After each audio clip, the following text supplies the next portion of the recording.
Welcome to Ecclesia Principles, a biblical strategy for believers to engage in God's design for government with Ray Eppard.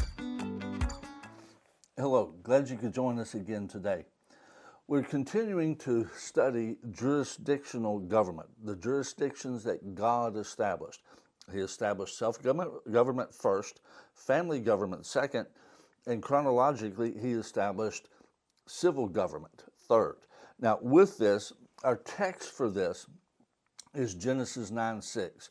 And I want to dive down into this a little bit more today to give us a little background and a little understanding. It says, whoever sheds man's blood. Now, this is when Noah came off the ark, after the flood. By man, his blood shall be shed, for in the image of God he made man. Here, God gives humanity the right to exercise judgment, to execute judgment on other humans. This is the first time he did that. That's why Genesis 9:6 is viewed as God's establishment of civil government, giving people the right to execute judgment on other people. Now, with this, let's examine this concept just a little bit, because this is unique, and I know for years I never recognized the significance of this. And it tells us really the importance of proper civil government. And we'll talk about really what the purpose, God's purpose of civil government is. And so when we understand God's purpose for civil government, it will help us understand some other scriptures that, in all honesty, my personal opinion is people twist and make them say things that they don't say, because that doesn't match God's purpose. Now, in this, let's go back to Cain and Abel. Cain and Abel. Abel's sacrifice pleased God. Cain's did not. Cain became envious, jealous. He got filled, evidently, with hatred toward Abel. And eventually, when they were out in the field, Cain killed Abel. He killed him.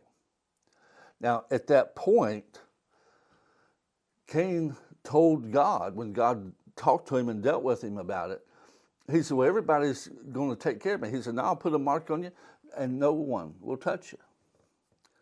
Now, you see, for years, it bugged me that, in one sense, God protected Cain. I didn't have too many other ways of looking at it. God protected him. Here he commits murder, kills his brother, and God protected him. And I didn't understand that. But as I began to study some of these things, I began to realize that God had not established civil government yet. He had not given anyone the right to say who could live and who could die. He had not given anyone the right to say who would be punished and who would not be punished. God had not instituted that. He had not given that to anyone.